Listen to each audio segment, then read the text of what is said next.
Bonjour tout le monde, je voudrais continuer mes petites capsules sur les définitions.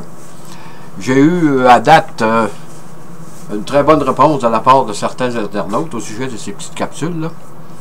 Et ça aussi m'encourage à continuer, évidemment. Là, je vais parler brièvement de l'espace-temps de Herman Minkowski. Qu'était Minkowski? C'est un professeur d'université.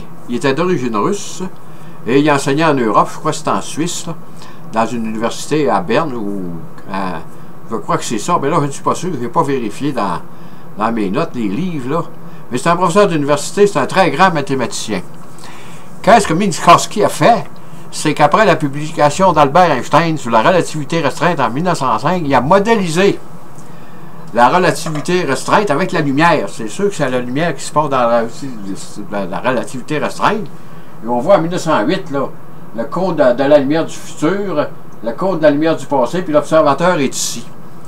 Mais en voulant simplifier la relativité restreinte, je crois qu'il l'a compliqué. Et cet espace-temps de Herman Minkowski se situe dans le système euclidien. Dans Euclide, la géométrie euclidienne, c'est un système qui est plat. Il n'y a pas de courbure de l'espace encore, là. On n'est pas rendu là encore. Et Minkowski a enseigné à Albert Einstein à l'université, mais Albert, on dit que Albert c'est un physicien. Je ne sais pas s'il y avait une animosité entre Minkowski et Albert, mais on dit qu'il sachait ses cours. Et en tout cas, probablement qu'il aurait peut-être mieux de rester à ses cours plus longtemps, assister au cours de ce grand mathématicien, là. Peut-être qu'il y aurait moins de misère à élaborer la relativité générale.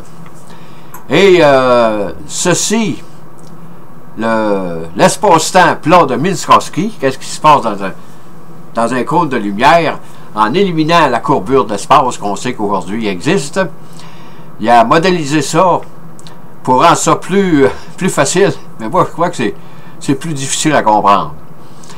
Et Albert s'est servi de ça, évidemment.